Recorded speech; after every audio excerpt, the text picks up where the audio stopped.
Yan, dito tayo sa high side ng karga.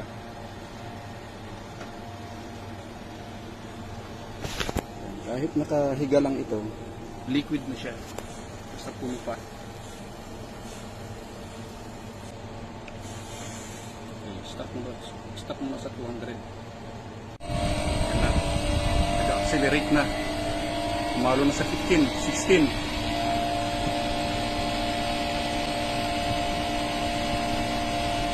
Dito sa acceleration, dapat makakuha tayo ng hanggang 19 ampere.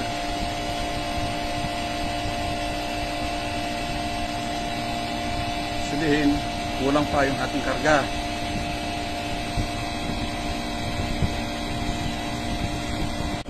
Ito ang reading ng mga idol, okay na ito. 17 ampere.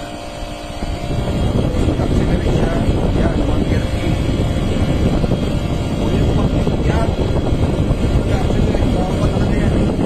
Full speed, 150. Yan, dito tayo sa high side ng karga. 200.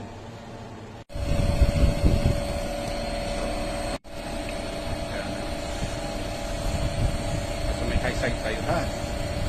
Ito high side.